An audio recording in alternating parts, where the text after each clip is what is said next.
আটক কাটোয়ার প্রাক্তন তৃণমূল বিধায়ক রবীন্দ্রনাথ চট্টোপাধ্যায়। প্রাক্তন বিধায়ককে আটক করে নিয়ে যাওয়ার সময় চোর চোর স্লোগান। রবীন্দ্রনাথ চট্টোপাধ্যায়কে ঘিরে বিক্ষোভ, উত্তেজিত জনতার। ছবিটা আগে দেখুন।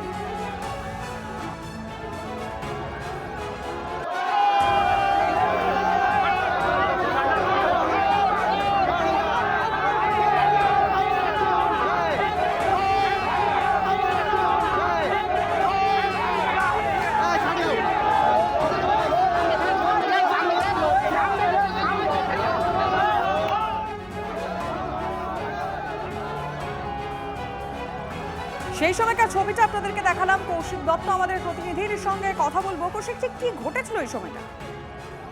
দেখো, কাটোয়া স্টেশন বাজার এলাকায় তৃণমূলের একটি গোডাউন থেকে আজ সরকারি ত্রাণ সামগ্রী উদ্ধার। অভিযোগ যে কাটোয়া স্টেশন বাজার এলাকায় তৃণমূলের কার্যালয়ের ঠিক বিপরীতে একটি বাড়ি থেকে আজকে কয়েক বস্তা ত্রিপল, কম্বল এবং সাদা থান এবং বিভিন্ন সরকারি সামগ্রী এখানে মজুদ রাখা হয়েছিল।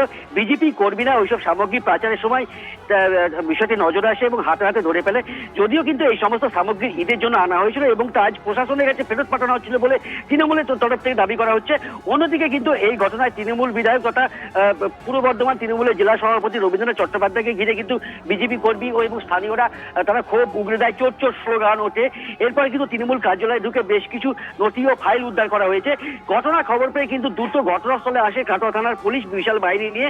রবীন্দ্রনাথ চট্টোপাধ্যায়কে ইতিমধ্যে আটক করে থানায় নিয়ে যাওয়া হয়েছে এবং প্রসঙ্গত তোমায় বলে রাখি যে ভুয়ো অ্যাকাউন্ট খুলে 100 দিনের কাজের টাকা কিন্তু আত্মসাতের অভিযোগ হয়েছে কাটোয়াতে। সেখানে কিন্তু এই কাটোয়ার প্রাক্তন বিধায়ক তথা তৃণমূলের জেলা সভাপতি রবীন্দ্রনাথ চট্টোপাধ্যায় কিন্তু নাম রয়েছে।